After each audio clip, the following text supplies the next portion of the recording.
We're here this afternoon in Grand Rapids, Michigan, 1,283 miles from the southern border. You've been hearing a lot about the southern border over the last couple of years. We put up a chart which is border related, and you see the lowest point in history was just before I left. Just as I was leaving, that was the lowest point. Ah, yes, delusional Don. Immigration was at its very lowest when you were in office because of your tough border policies that tore apart families. And not, as the lamestream liberal media would like you to believe, because we were in the middle of a global pandemic. That bit of revisionist history from Donnie the Dunce came from his absolutely unhinged press conference in Grand Rapids, Michigan today. And as unhinged as he was, going completely off the rails, wait till you see how utterly insane everyone in attendance was. But they see the weaponization of our Department of Justice and others against this president. Well, you have to look at, like, the black community, for example. You know, what they're doing to President Trump, that's really influencing a lot of the black vote, because they're like, wow, if they can do it to a president of the United States, you know, what they've been doing to us for many years. Yeah, she said what she said. I can't even begin to unpack what racist Barbie said there, because that would require a history lesson and another video entirely. But that isn't even the craziest clip from this rally, and I parsed through all of it to bring you the most chaotic and unhinged moments. Full disclaimer, there is no coherence here because there was none to begin with, but I will try my best to bring you some of the best/worst moments with commentary and get you out of this without costing. So buckle up, drop a like, subscribe, and let's get into it. Starting with Donald Trump absolutely trashing Michigan despite being in Michigan. It's just the whole thing is so crazy. And she's a terrible governor, by the way. Your streets are bad. Everything's bad. Great start, Donald, showing your supporters the same type of tough love you did to Don Jr. And look how that worked out for him. That's basically like Christmas, Easter, Thanksgiving, all wrapped up into one special, radical, insane Democrat holiday. But hey, not everyone turns out the same, right? This next lady actually seems really sweet. And I have, my first two children were born dead, so I am absolutely 100% pro-life and understand how precious life is. So and the Lord is pretty clear about how he feels about, he was with us in the seclusion of our mother's womb. So let's be pro-life. We can't be Christians or Republicans without being pro-life. Okay, look, that is incredibly unfortunate about her first two children, and no woman should ever have to go through something that horrible. That being said, what she's referring to in the end here is a Bible verse that some translations have as, "You watched me as I was being formed in utter seclusion, as I was woven together in the dark of the womb." Setting aside God's obsession with messing around in wombs no one asked him to be in, the same God you say agrees with you is also reported by the Bible to have said life begins at birth, gave instructions on how to abort the baby of an unfaithful wife, and made it clear in Exodus that a fetus is considered part of a woman's body and not a human being. Yeah, two can play the game of pick and choose. But hey, at least you can take some solace in the fact that Donald Trump will take a hard-line stance on abortion, right? Mr. President, do you support the 6-week abortion ban on the Florida Supreme Court? Come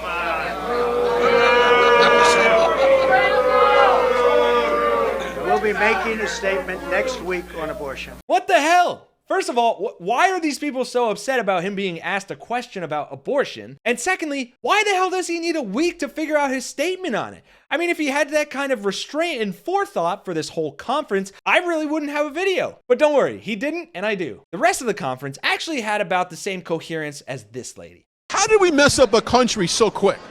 I don't know, but the Matador is coming. Trump is the Matador. You gotta take a look at that. I'll tell you what.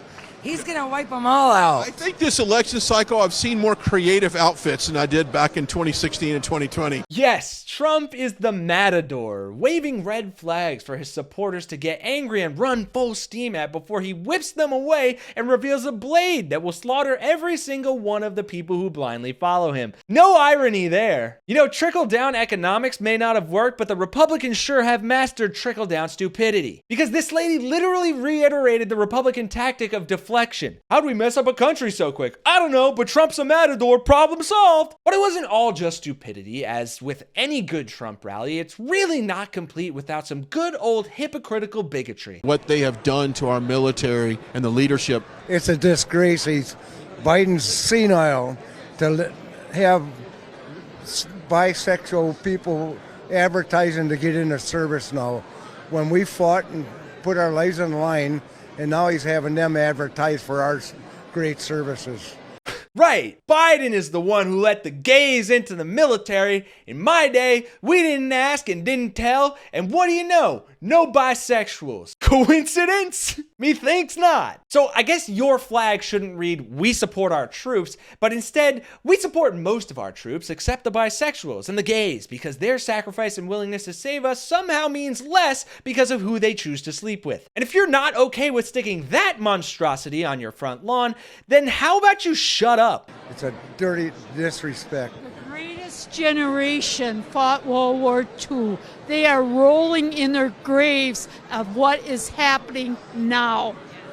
Yes, exactly. They're rolling over in their graves because you idiots are about to re-elect the same neo-Nazi fascists they fought the whole war trying to beat. You know what I would say about that? It's a dirty disrespect. But clearly no one was having it harder than this next poor gentleman who was forced to interact with a Democrat on Easter. I went to a dinner the other day, Easter Sunday. This culprit said no. He voted Democrat because he was happy with what he got.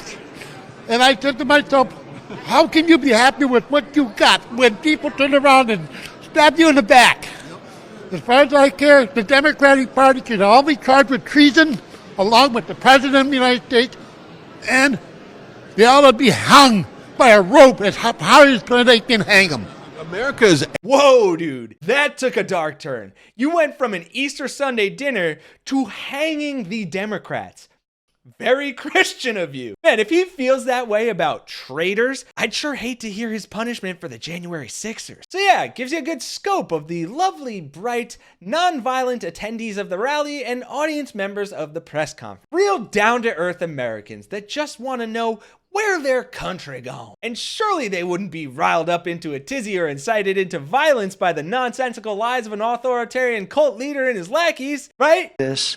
And the first day, I promise you, I will sign where the electric vehicle mandate is gone. If you want an electric car, you can buy it, but you're going to be able to buy every other form of push. That's great. No more EVs, because climate change is only real if you believe in it. So we're all fine. I can't wait to finally be able to get my preferred push.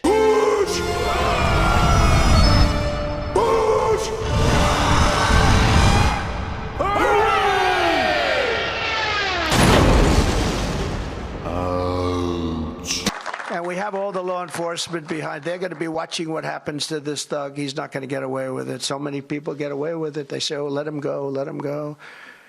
I'm the only one that has to put up a bond. You know, I put up a bond. I didn't do anything wrong.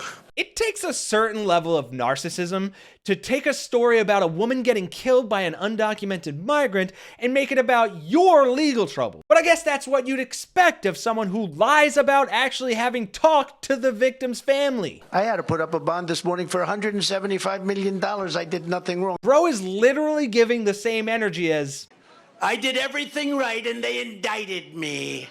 They can shoot somebody, kill somebody, and walk out of jail an hour later. How about that? Do you think that's a fair policy? That's called radical left. oh, is that what it's called? I thought it was called, Where I could stand in the middle of Fifth Avenue and shoot somebody and I wouldn't lose any voters, okay? but I must be mistaken. You obviously love all people.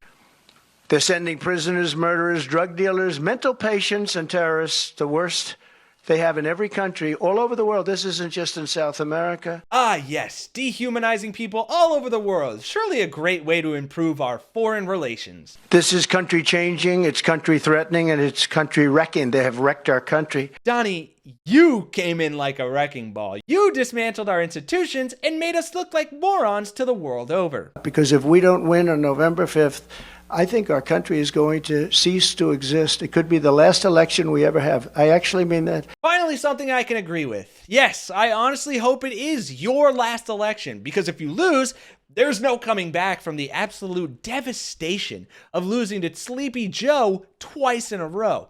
And if you win, well, you're probably right. This country will probably cease to exist in its current state. Thanks for watching. If you enjoyed the video, please drop a like and subscribe, and consider supporting us on Patreon for more high-quality videos, as Really American helps keep you informed and tries to keep Donald Trump as far away from the White House as humanly possible. For Really American, I'm Kenny Hesse, and I'll catch you guys in the next one.